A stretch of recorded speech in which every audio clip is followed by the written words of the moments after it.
और इस बीच एक बड़ी खबर, अमेरिकी एयरफोर्स ने फिर से दिखाई ताकत। P-8 विमान ने हवा में ईंधन भरने की प्रैक्टिस की है। KC-135 स्ट्रैटो टैंकर से रिफ्यूलिंग की तस्वीरें सामने आई है।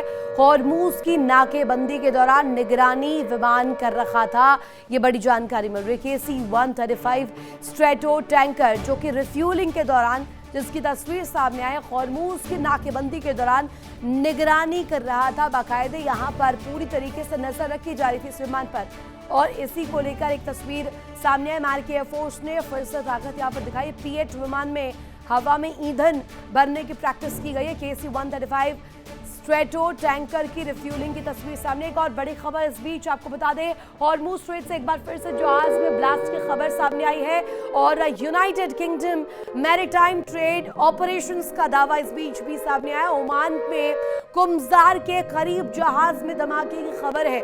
जहाज के सभी क्रू सदस्य भी सुरक्षित बताए जा रहे हैं, पर्यावरण को नुकसान भी नहीं पहुंचा। हालांकि जो जानकारी मिल रही है, दो बड़ी ब्रेकिंग्स इस वक्त आपकी स्क्रीन पर आप देख रहे हैं। एक तरफ KC-135 स्ट्रैटो टैंकर जिसकी तस्वीर सामने आई है, बाकायदे रिफ्यूलिंग के दौरान की तस्वीर। अब ये बड़े सवाल खड़े करता हुआ नजर आ रहा है, जिसमें सवाल ये कि आखिर क्या प्रयास है, कोशिश क्या है, क्या वापस से इसे री-इनिशिएट किया जा रहा है, इस लड़ाई को और विध्वंसक बनाया जा रहा है। दूसरी तरफ कुम्सार के करीब जहाज में धमाके की खबर। एक और बड़ी खबर इस बीच आपको बता दें, ईरान की खाड़ी देशों को चेतावनी।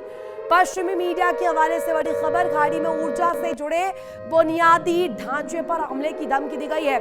ईरान ने अमेरिका को हमले की जो धमकी है वो दी है। हमले के लिए जमीन नहीं देने को कहा है। जवाबी कार्रवाई के लिए पूरी तैयारी की गई है। ईरान इस बाबत पक्ष रखता हुआ नजर आया कि ईरान ने पूरी तैयारी कर ली है, कमर कस लिया है।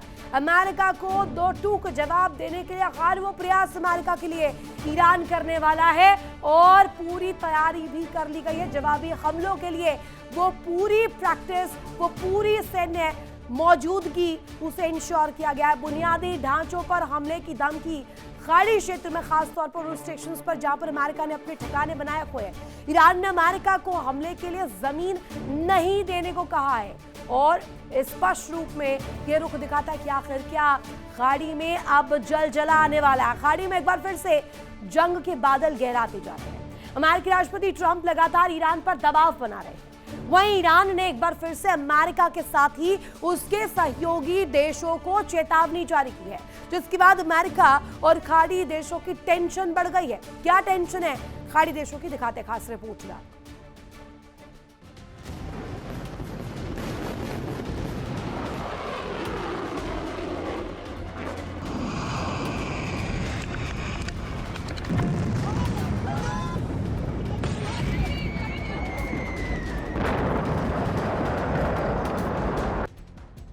मिडिल ईस्ट में जंग के दौरान होर्मुज और ईरान का परमाणु कार्यक्रम सबसे अहम मुद्दे रहे।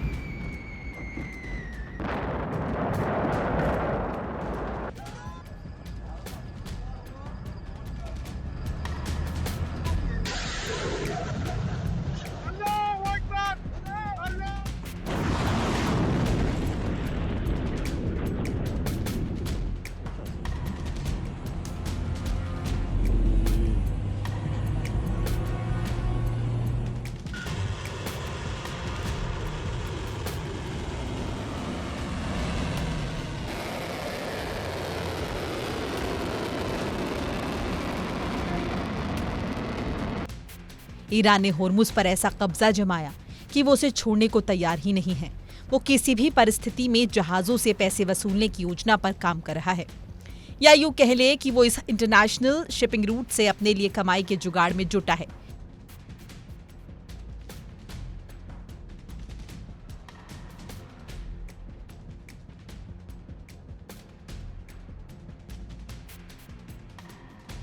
अमेरिका और ईरान के बीच समझौते की वजह से ईरान को होर्मुज के प्रबंधन का अधिकार मिल गया। ईरान ने साफ कर दिया है कि होर्मुज पर सिर्फ और सिर्फ उसका ही आदेश चलेगा।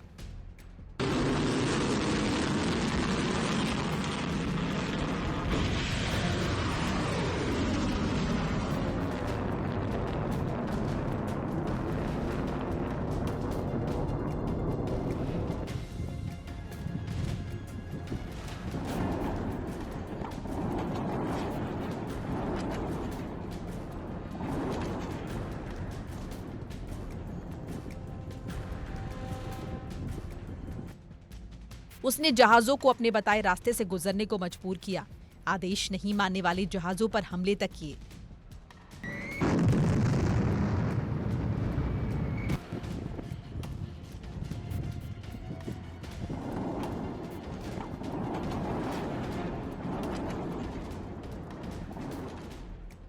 इस बीच United Kingdom maritime trade operations यानी UKMTO के मुताबिक होर्मुज में एक बार फिर धमाके हुए। बताया जा रहा है कि एक टैंकर में 2 धमाकों की आवाज सुनी गई। जानकारी के मुताबिक ये जहाज ओमान के कुमजार के दक्षिण पूर्व में करीब 16 किलोमीटर दूर था।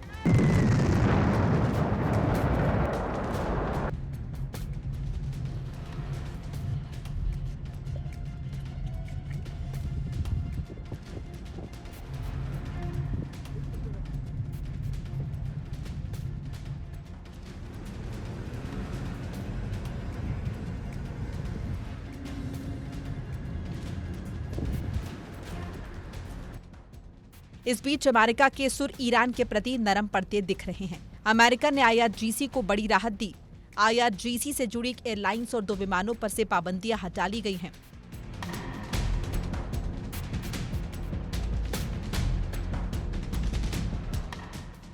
वॉशिंगटन ने ईरान से जुड़े आतंकवाद विरोधी प्रतिबंधों में बड़ी राहत दी है। अमेरिकी ट्रेजरी विभाग ने एक अपडेट में बताया कि इराक की फ्लाई बगदाद एयरलाइन और उसके 2 विमानों से आतंकवाद विरोधी प्रतिबंध हटा लिए गए हैं। अमेरिका का कहना है कि एयरलाइन ने अपने ही परिचालन में बड़े बदलाव किए हैं, इसीलिए अब उसे प्रतिबंध सूची में रखना जरूरी नहीं है। बताया जा रहा है कि अमेरिका ने जनवरी 2024 में फ्लाई बगदाद, उसके 2 विमानों और अल शबानी पर प्रतिबंध लगाए थे। आरोप था कि एयरलाइन IRGC के कुद्स फोर्स और इराक, सीरिया और लेबनान में सक्रिय उसके सहयोगी समूहों की मदद कर रही थी। इस बीच राष्ट्रपति ट्रंप ने कार्यक्रम में कहा कि वो समझौता करना पसंद करेंगे क्योंकि वो लोगों को मारना नहीं चाहता। ट्रंप ने यह भी दावा किया कि अमेरिका दूसरे विश्व युद्ध के बाद का सबसे बड़ा हमला करने की तैयारी में था, लेकिन ईरानी अधिकारियों ने बातचीत की इच्छा जताई, जिसके बाद वो कार्रवाई रोक दी गई। हालांकि उन्होंने दोहराया कि अमेरिका किसी भी कीमत पर ईरान को परमाणु हथियार हासिल नहीं करने देगा।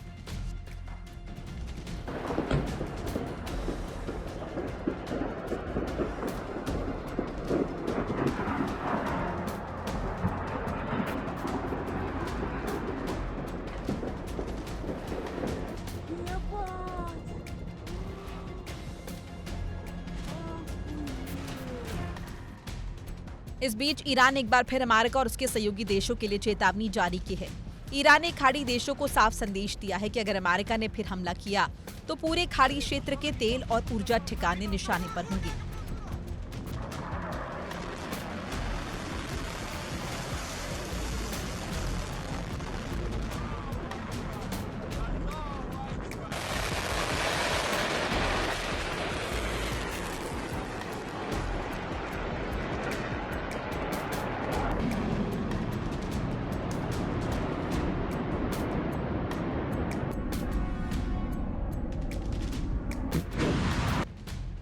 दावा किया जा रहा है कि अगर अमेरिका ने दोबारा हमला किया तो जवाब में खाड़ी क्षेत्र के ऊर्जा संयंत्र, रिफाइनरी, बिजली ग्रिड, पानी की सप्लाई के इंतजाम, परिवहन नेटवर्क और तेल क्षेत्रों को निशाना बनाया जा सकता है। ईरानी अधिकारी ने दावा किया कि अगर ईरान को नुकसान पहुंचा तो जवाब में उससे कहीं ज्यादा नुकसान किया जाएगा।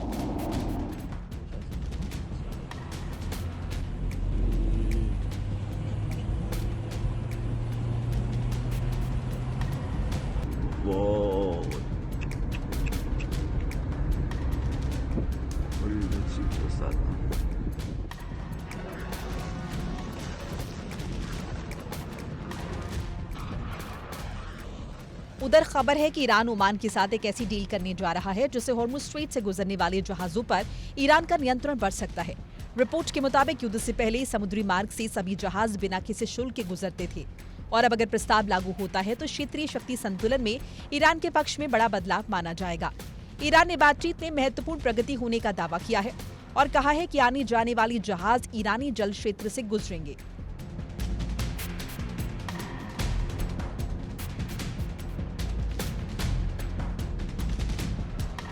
साफ है खाड़ी में तनाव बढ़ रहा है। हालांकि मार्का का रुख कुछ नरम हो रहा है, लेकिन ईरान अभी भी अपने रुख पर अड़ा है।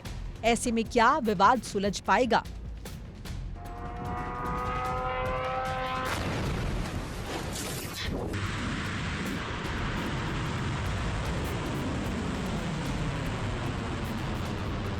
और इस बीच एक बड़ी खबर, रूस का यूक्रेन की राजधानी कीव पर बड़ा अटैक सामने आया। रूसी सेना का बैलिस्टिक मिसाइल से हमला और क्लस्टर हथियारों का इस्तेमाल किए जाने की भी आशंका इस दौरान जताई जा रही है। वेयर हाउस लॉजिस्टिक्स सेंटर पर अटैक किए गए हमले में 17 लोगों की मौत की जानकारी, 40 से ज्यादा जख्मी बताए जा रहे हैं। ये बड़ी खबर इस बीच सामने आ रही है, जहां लॉजिस्टिक सेंटर पर भी अटैक किया गया, वेयर हाउसेस को टारगेट किया गया, 17 लोगों की मौत की खबर और उससे भी भीषण तस्वीर, 40 से ज्यादा जख्मी बताए जा रहे हैं। इलाज जारी है। हालांकि आपको बता दें क्लस्टर बमों का इस्तेमाल भी यहाँ पर किया गया है। यहाँ जो इस वक्त तस्वीर नजर आ रही है, यूक्रेन का रूस पर बड़ा हमला इस बीच और सामने आया। मॉस्को से करीब 50 किलोमीटर दूर अटैक की खबर, यूक्रेन के ल्यूटी ड्रोन से टारगेट तक नहीं पहुंच पाने की खबर जताई जा रही है। इसका दावा भी किया जा रहा है। हालांकि हकीकत क्या है, क्या इन दावों में बल है? यूक्रेन का रूस पर अभी तक का सबसे बड़ा स्ट्राइक इसे माना जा रहा है। मॉस्को से करीब 50 किलोमीटर दूर अटैक की खबर है। यूक्रेन के ल्यूटी ड्रोन से टारगेट तक नहीं पहुंच पाने की खबर बताई जा रही है। हालांकि ये दो बड़ी ब्रेकिंग इस वक्त स्क्रीन पर आप देख पा रहे होंगे, एक तरफ क्लस्टर बमों का इस्तेमाल बदस्तूर इस पूरी जंग में हुई है। ये रीजनल लड़ाई, रीजनल जंग से ज्यादा अब साख का सवाल बन गई है। रूस जहां एक तरफ ताबड़तोड़ हमले यूक्रेन के जर्रे जर्रे पर कर रहा है, बारूद बना रहा है यूक्रेन की धरती को, वहीं दूसरी तरफ यूक्रेन भी कहीं से पीछे नहीं है। रूस के शहरों को, चाहे राजधानी से 50 किलोमीटर दूरी की जो शहर है वो हो, इसके अलावा और भी तमाम शहरों पर टारगेट सेट किए बैठा यूक्रेन भी लगातार धमाके कर रहा है। यूरोप की जमीन लगातार जंग की आग में झुलस रही है। रूस की बैलिस्टिक मिसाइलें यूक्रेन को दहला रही है।